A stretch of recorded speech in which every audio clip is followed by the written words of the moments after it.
Ladies, are you looking for a fitness routine no matter what stage you are in your aging process?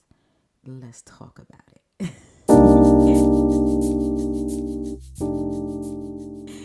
Welcome, ladies. Welcome back to the podcast, We Age Graceful. I'm so happy you guys are here. I want to just talk about a few things in regards to fitness and longevity for women over 40. I'm in my 40s, I'm in my late 40s to be exact. And fitness is something really important that I want to keep up as I age. And I've come to realize, even sitting here talking to you right now, my back is hurting. And I know I need to be more active, I need to move around and just keep things moving, if that makes any sense. So, before we get into it, I have to plug my good old YouTube channel. If you don't know, I have a beauty and lifestyle channel where I talk about makeup and beauty, lifestyle, women over 40. I just recently started two new series on my channel. One is called Life in Your 40s, and the other one's called Aging Graceful, kind of piggybacking off of the podcast. But I wanted all my content to kind of tie into each other. So over there, I just pretty much just vlog. I do makeup videos, keep things nice and simple that for us everyday women who like to play in makeup can just follow along. So that is the purpose of my channel. So let's get into it. I think I am someone who likes low impact exercises. Let me know, let me know in the comments, like what do you like? I'm not an individual who likes that hardcore, heavy, bust a sweat on treadmill getting chased by a dog. I like low impact but effective workout. So let's just talk about some low impact exercises that, you know, you and I, yes, you and I can do to keep our fitness routine intact. The whole purpose of this is just for us to see what works for us, what doesn't work for us, and what we may not like and what we may like. First up, for some really low impact, is just walking. Walking is low risk. It's good for cardiovascular health. Swimming is good. I do not know how to swim, y'all. I said for the last 2 years I was going to go to a swimming class. I'm taking my daughter so we can go and learn how to swim. Swimming is full body workout, believe it or not. Cycling. Now, I'm trying to figure out if it's cycling stationary or if it's cycling where you're actually moving, because that's good for leg strength. It's good for, heart, cardiovascular, all the things. Now, next up, it's one of my faves, and I think I need to get back into it because it's been a while. It's been several years. Pilates and yoga. My therapist told me to get into yoga. Hot yoga, and it was another type of yoga he mentioned. Trauma, because therapy, you're talking about your trauma, past, her, child, all the different things. So there's a thing called trauma yoga where you can kind of like get them things off. We're not going to get into that right now. We're going to talk about that later. But yoga and Pilates is really good for enhancing flexibility, strength, and mental wellness. So yeah, to kind of, go back, walking, swimming, cycling, yoga, and Pilates. Really, really low impact. And it's, you don't have to start those, you don't have to go hard. You could kind of go slow at your own pace. And I like it. I do like Pilates. The only thing with Pilates, from what I can remember, the price point. The price point was definitely pricey for the amount of sessions that you get. And I have to understand, we're not looking to go, I guess, 7 days we do Pilates. Pilates, that's more stretching. Your body is pulling. So the next day, maybe even at night, you're going to feel it. You're going to feel it. So yeah, Pilates maybe 2 to 3 times a week. I think that's a good happy medium 4 is that's like pro status, pro status. So let's get into like strength training, lifting those weights. Now, strength training, I'm about to get tongue tied here. Strength training is good for muscle loss. It increases your metabolism and it strengthens bones. Now, I just sat here and said my back is killing me. I need to be in somebody's gym. You see how I'm tying myself into this?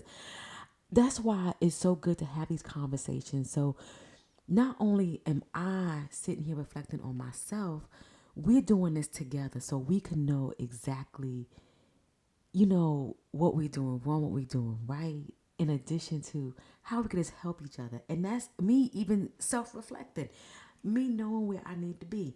But we're going to get there and we're going to show more of that on the channel. So make sure you follow me on my YouTube channel. So, we vlog and you come along and see how I'm doing it in my fitness journey and things like that. So again, strength training helps with strengthening bones, reducing risk of osteoporosis. I know I'm not saying that right, but you guys know what I'm talking about. The types of strength training, you got body weights, like body weight, what you're doing like squat, lunges, and push-up, where you're using your own body weight. Resistant bands, which I do like, but I can feel resistant bands are kind of hard because you're pretty much working with the bands. And then you got free weights and you have machines. That's building strength and muscle tone. Now, creating a strength training routine, I think 2 to 3 times a week could be good. And you can kind of incorporate some other things like just walking and whatnot. It's all about just keeping the body moving. That's how I see it. Like, every day you don't have to be at the gym, going hard and lifting the heaviest weight that you possibly can to see results. Sometimes it's just walking. So what I'm going to do, just sit here going through like the low impact and the strength training, maybe 2 times a week, go to the gym, get some weights. I don't have weights at my house. And then, maybe every day or every other day, walk my neighborhood. That might be something that I can actually do to kind of just create a routine that I can do for the long term. Because sometimes when we do something that's really, really intense, we kind of fall off. So back to the frequency of the strength training, about 2 to 3 times a week. Focus on major muscle groups, like maybe one day can be legs, back on my back, chest, arms, and core. And always allow time for recovery, 'cause especially someone like me who may have been out the gym for a long period of time, the muscle is going to be sore. You're going to be, tearing and pulling. So you have to make sure you give your body some time to heal. So let's move on to why it's good to move your body and stay. Let me get it right, Kelly. Come on now. The importance of moving your body right and being flexible, and why mobility matters to prevent stiffness and injury, and improve overall movement and efficiency and balance. As we get older, things get stiff. Just think about how, I'm going to use this as an analogy. I'm not saying that we're doors, but I'm going to use it as an example. You have a car door, or you have a door in your house. And when you first moving it, everything sounds good. But as the house gets older, the hardware on the door starts rusting out. So now you got to put a little oil, whatever. I think what's that oil called? I can't think of it right now. Is it D something DW something? You put that on the door to help the door not have as much squeakiness to it. So it's the same concept. In the beginning, our body is just, all youthful and young. And then as we get older, things just start to change. And not changing for the worse, changing for the better, because, we just have to adjust to where we are. So again, having a good stretching routine, again, the yoga pose. There's some things that help with flexibility, and that is one: yoga, tai chi. Never tried it before, never. But I hear it's really, really good, really, really good. But how to incorporate, these fitness routines and these flexibility things and whatnot. How can we incorporate it into our daily routines? Like we could do it in the morning, we can do it at night. When I was going to the gym, I was more of an evening person that liked to work out. A lot of my friends, people that I know, they would work out in the morning. I could not do it. I was so conditioned to just waking up and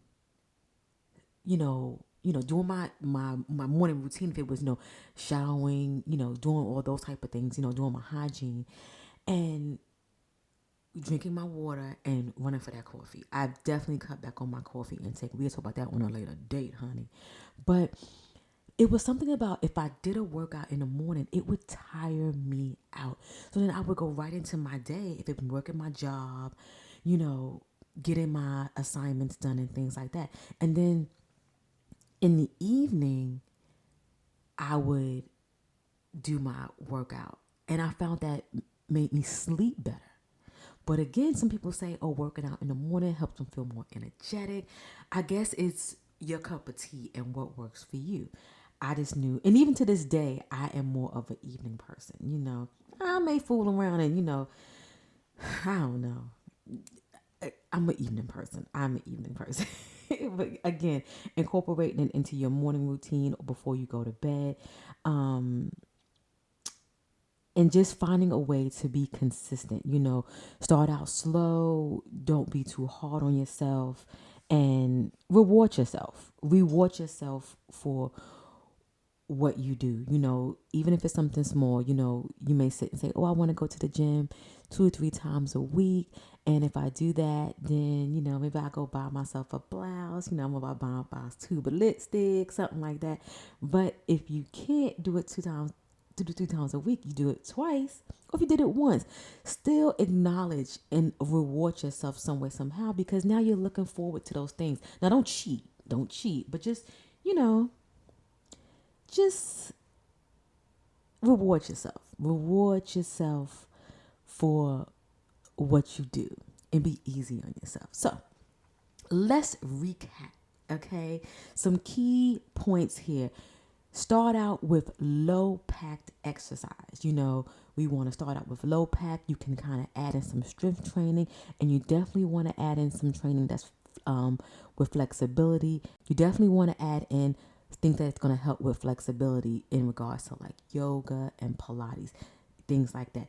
If you are on a fitness journey and you want to share, please share down below. What are you doing? What are some of your tips and tricks of how you're keeping focus and whatnot?